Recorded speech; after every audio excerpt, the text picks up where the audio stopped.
Hello, I'm Brian Fox. Welcome to my channel. I hate rock music, and today I want to talk about Rusty Day's Cactus. And of course, Rusty Day was a local legend in Detroit.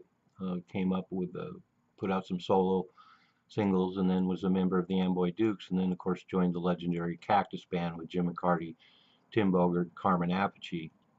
But he and Jim McCarty left Cactus in 1971, and this whole period of Rusty Day's career is kind of lost. Fortunately, we have a little bit of documentation. So by 73, he was playing in Detroit with a new version of the Detroit Wheels. And then he also joined a band called Detroit, which has no relation to Mitch Ryder's Detroit. So interesting conflict there. But then by 1976, he formed a new version of Cactus. And it's really interesting because he put an ad in Rolling Stone looking for excellent musicians, and he ended up putting together a band that, in my estimation, is pretty shit hot. Steve Dansby on guitar, John Souter on bass, Gary Moffat on drums, who later went on to 38 Special.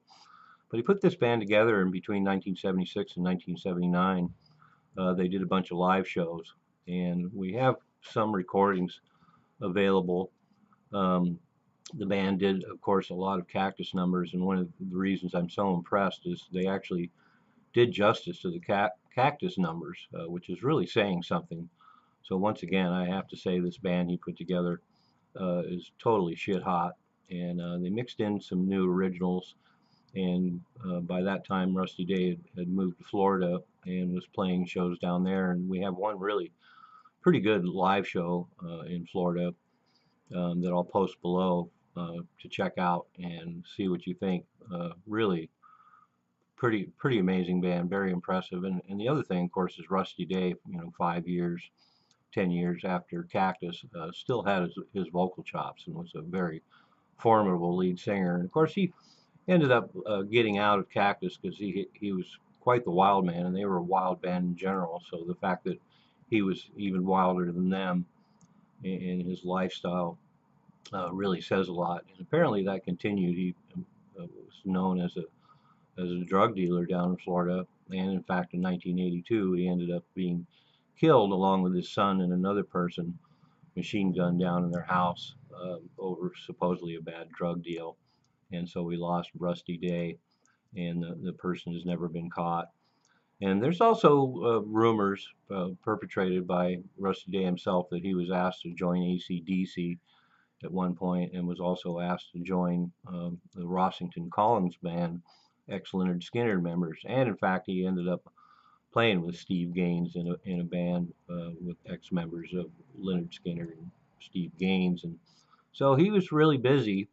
But like I say, unfortunately, everything after Cactus is very poorly documented. There's rumors that the Rusty Days Cactus um, recorded some demos, but none of that has surfaced, and there doesn't seem to be any likelihood of that. He did form a band in the early '80s called Uncle Acid and the Permanent Damage Band, and they got signed to Epic, and so that was upcoming before his death. And there's one track that's been leaked on YouTube from them, and it sounds like they were moving in a little more commercial direction. But the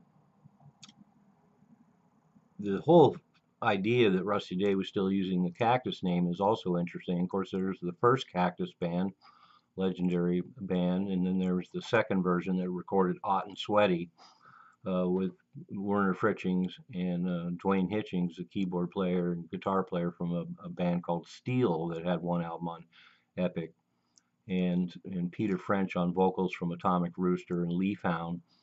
And so that's the second version of Cactus. And then there's a third version of Cactus, which had even more members from Steel, the infamous Son of Cactus band with Mike Panera. And there was no original members in the band at all at that point, and they were still using the name. So apparently there aren't any legal issues with Rusty Day using the name Cactus.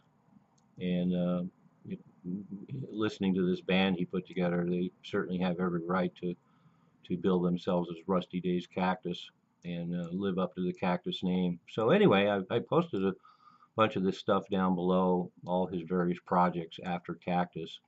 And one of the more interesting things that popped up is in just before his death, he managed to jam with Johnny Winter, which is really stunning. And that short clip of Johnny Winter with Rusty Day is posted below as well. And so anyway, so there's another Cactus out there, well worthy of the name, definitely worth checking out. Posted below, check it out and listen to it. And if you're a Cactus fan, you'll be pleasantly surprised the fact that he put together a band that actually did the original band justice. So anyway, Rusty Days Cactus, check it out. I'm Brian Fox. Thanks for watching.